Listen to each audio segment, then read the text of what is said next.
Hi there. Welcome to our mission updates. I am here with Cheryl Wood, who is our mission champion for IDN, which is the Interfaith Dinner Network. Hi, Cheryl. Hey, how are you doing?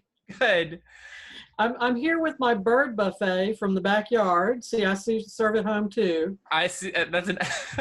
I like the consistency of theme. That's excellent. So, Cheryl, tell us a little bit about IDN for those who might not know what that is. Sure.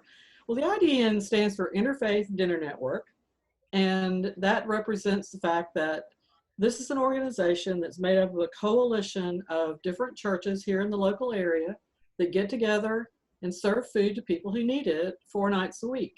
It was founded about 10 years ago, and members of Memorial were some of the founding members.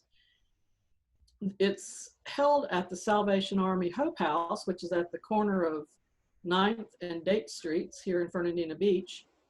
We at our church have 2 assigned nights per month.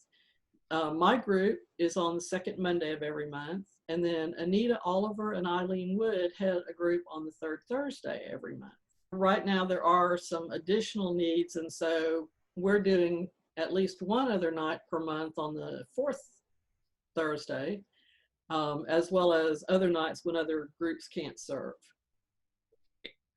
So, how has the work of IDN changed during this pandemic? Well, first of all, the big thing is one part of our mission was to enjoy Christian fellowship with the guests that would come to the IDN. And obviously at this point, we're not having indoor meals. And so we had to start right away as soon as the pandemic came around, doing takeout meals. And so, of course, we don't enjoy the fellowship with the guests that we normally used to. So that's something we try to mitigate in different ways now. We also are working and operating with way fewer volunteers because we're operating in the close quarters of the kitchen. And so we're doing all the things that we would need to do to protect ourselves and other people, wearing masks. It's really hard to socially distance in the kitchen, but we try to do that as much as possible. But we still have some gaps in our calendar because there are some groups that just found it not possible for them to serve during this time. And so that's where some of the open dates come in, where other groups are stepping in and doing extra duty. We're all wanting to find ways of serving during this time. What are some ways that our congregation can help with the ministry of IDN? I'm so glad you asked. We do have a lot of needs. And one of them, which is going to be probably certain select people that would be willing to do it, we still do need volunteers. We did lose quite a few temporarily volunteers because of health issues or age-related issues that, some people don't feel comfortable going out anywhere. I can say that the atmosphere that we're working in is safe as it can be. There are a limited number of people, and we wear masks. And again, we try to, social distance and so forth. We're working under sanitary conditions because we're providing food.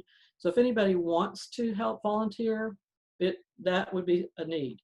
We could use several people for some of these extra dates that we're picking up. It kind of stretches our team thin when we have, 3 or 4 meals a month instead of 2. Now, besides that, if you can't come to the site to help us, there are still many ways that people can help. One is to donate. Of course, everybody knows that you can donate to the mission fund, the general mission fund, or specifically to the IDN, and that is very helpful. That has enabled us to do a lot that some other groups aren't able to do because we do receive financial aid from our church, which is fantastic. But also, in addition to money, if somebody wanted to donate something, people can donate desserts, purchase types of desserts from like a bakery or a grocery store. They can donate snack items. You can write handwritten notes of encouragement to our guests. Just a little sentence with maybe a reference, a Bible verse reference something uplifting that, you know, might brighten somebody's day, and it might make the meal a little bit more personalized because they're not eating it there with us in Christian fellowship.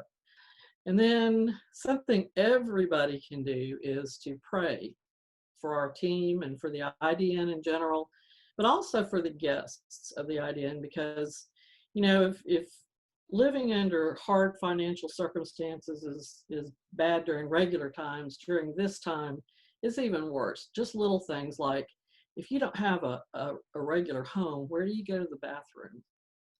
No place is open right now for people to use the restroom.